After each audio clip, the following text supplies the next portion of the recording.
Oi, gente, tudo bem? Então, nós vamos pegar hoje o nosso livro de geografia, né? E vamos lá na página 75. Isso, 75. Um país de migrações. Então, vamos começar falando, nós falamos muito de imigrante, né? Que foram as pessoas que saíram de seus países e vieram habitar aqui no nosso país. Emigrante é a pessoa que sai do nosso país e vai morar num outro país. E migrantes são as pessoas que mudam de um lugar para outro. Então aqui, olha, vamos ler aqui comigo. Eu quero vocês todos com marca-texto na mão, com um livro aberto. Olha lá. Um país de migrações. Embora seja um dos países mais populosos do mundo, seus habitantes são distribuídos de forma desigual pelas regiões brasileiras, como podemos ver neste mapa aqui, ó. Então, vocês estão observando, né? Olha lá, a região norte, nessa que está em verde, ela é muito grande, ela é a maior região, né, em área territorial. Só que ela e a região centro-oeste são as menos populosas. Aí nós temos a região nordeste, que é essa que está em vermelho com alaranjado, né? Ela é a segunda região mais populosa do Brasil. Essa que está em roxo, que é a região sudeste, que é a região mais populosa. A região sul é a terceira mais populosa e a centro-oeste é a última mais populosa, mas quase que tem a mesma quantidade de habitantes da região norte. Então, vocês estão vendo aí, né, que há diferentes quantidades de pessoas espalhadas pelo nosso país. E os lugares que nós temos mais, assim, de intensificação de população, realmente é o litoral, que seria esta área aqui, ó, próxima ao oceano, né? Então, nós já vimos isso, só relembrando aí com vocês, tá? Aqui embaixo nós temos duas perguntinhas, né? Qual a região brasileira com mais habitantes e quais são as duas regiões com menos habitantes? Nós acabamos de falar, né? Ordene as regiões brasileiras conforme o número de habitantes, comece com a região mais habitada. Então, isso daí vai ficar para vocês fazerem em casa. Agora nós estamos na página 76 e vamos ler aqui essas informações, porque vocês vão perceber que é diferente, assim, o período em que as pessoas mudam de um lugar para outro, por que mudam. Então, olha só. A distribuição da população no território brasileiro é resultado de características do processo de povoamento nos diferentes períodos da história. Então, a história tem vários períodos. Aqui no Brasil, se a gente for contar a questão da economia, nós tivemos no início, né, quando eles levaram o pau-brasil embora, depois eles começaram a cultivar cana-de-açúcar. Depois eles já vão direto ali, meio que junto com a cana-de-açúcar, com a mineração, que é a exploração das pedras preciosas e outros metais. E depois eles vêm para outros processos, como nós temos aqui no mapa, olha só. Então tem esse mapa aqui, mas nós temos outros mapinhas aqui embaixo, mostrando, olha só, o ciclo do café. E nós temos também o ciclo da indústria. Então, cada um desses ciclos na história representa ali um marco. Então, veja bem. Desde o período colonial, as pessoas se deslocam de uma região para outra do país, em busca de melhores condições de vida e atraídas por novas atividades econômicas. Observe os mapas a seguir para entender melhor como se deu a ocupação do território brasileiro. Tudo no início começou com a questão do litoral, que é ali perto do Oceano Atlântico. Então, nós temos aqui, ó, a cana-de-açúcar, né? Essa parte aí que vem nesses grifos, olha só a legenda. Nós temos aqui a área verde, que era onde era cultivado a cana-de-açúcar, tá? Agora, depois, já lá no século XVIII, começa o quê? A mineração. Olha, gente, estão vendo aqui, ó, Minas Gerais, né? A professora tá passando o mouse ali, olha. Aqui, eles exploravam muito. Olha agora aqui também, ó, nessa região aqui, ó, Mato Grosso, Goiás, o Distrito Federal, a Bahia. Então, aqui, tudo era muito explorado, tinha muito minério, tá? Então, são áreas de ocorrência, tá? Então, nós temos aí cada motivo. Agora, olha aqui, ó, esse, que vocês vão rever ali no, já, continuando.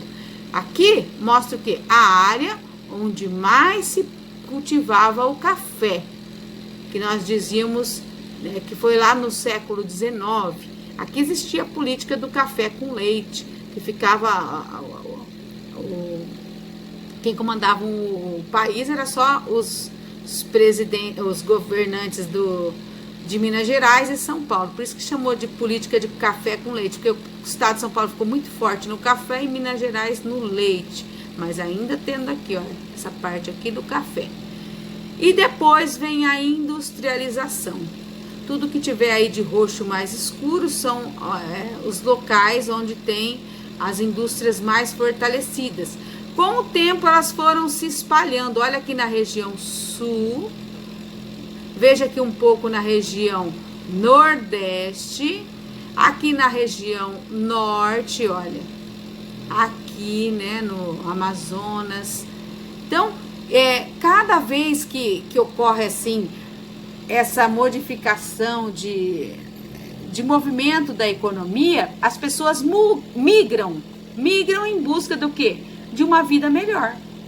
Só um leite, porque ficava só as pessoas do estado de São Paulo e de Minas Gerais administrando o país. E isso daí não foi bacana para os outros lugares do país, então teve uma revolta e assim por diante, olha. Então o desenvolvimento do cultivo do café no século XIX atraiu imigrantes e pessoas de todas as regiões do país para a região sudeste. Então ali foi muito povoado, ali eles abriram o Instituto Brasileiro do Café, né, que é chamado de IBC, né, bem bacana mesmo, sabe? E aí chega, né, o período da indústria no século 20 e 21. A primeira metade do século 19, com a descoberta do ouro, pessoas vindas de São Paulo, do Rio de Janeiro, do Nordeste, de Portugal, povoaram a região de Minas, das Minas. Hoje é a segunda região mais populosa, aliás, hoje é o segundo estado mais populoso do Brasil, Minas Gerais. Então, olha aqui, ó, no mapa, observa bem, ó. Veja aqui, ainda tem ali, ó, que são a concentração de indústrias, né? Olha que o Paraná que tem uma boa parte também.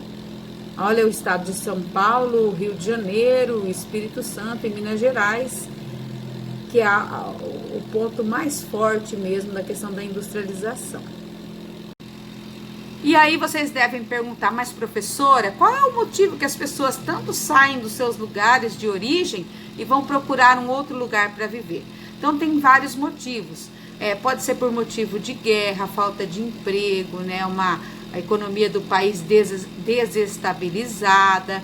Tem vários motivos. Então as pessoas vão geralmente em busca de uma vida melhor. Até ali vocês grifaram, né? Até o imigrante. Então agora vamos ler aqui mais esse pedacinho. Geralmente as pessoas migram quando não encontram boas condições de vida no lugar onde nasceram. Problemas econômicos, climáticos e conflitos estão entre os motivos que fazem as pessoas buscarem melhores condições de vida em outros lugares. Podem grifar tudo isso daí. Então pega o marca-texto, né? Você vai grifar até lugares.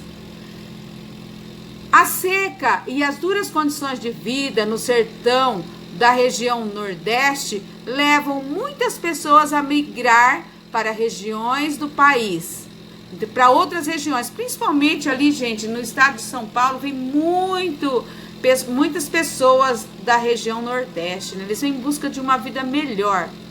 A cultura nordestina é muito marcante no Brasil todo, desde a culinária até a literatura. A migração nordestina é cantada em muitas canções, como as que você vai ler a seguir. Então aqui nós não vamos ler não, mas vocês podem dar uma olhadinha, né? O último pau de arara, que era a maneira como... Então, gente, dando uma continuidade, se vocês observarem a letra da música, eles vão dizer que, né, na questão da região Nordeste, não é que lá o povo é preguiçoso, não é nada disso. É que lá as chuvas são escassas. E aí, mesmo que você plante, eles perdem toda a colheita deles. Não é que eles deixam de amar o lugar que eles vivem, mas, né, eles precisam em busca de alimento. Vocês vejam que lá é uma região muito pobre, né, porque ali a seca é muito severa. Como nós já trabalhamos bastante a questão dos estados e capitais, vocês vão fazer essa atividade aí na lateral, completando com as capitais ou estados relacionados, tá bom? E vocês vão também responder as perguntinhas abaixo.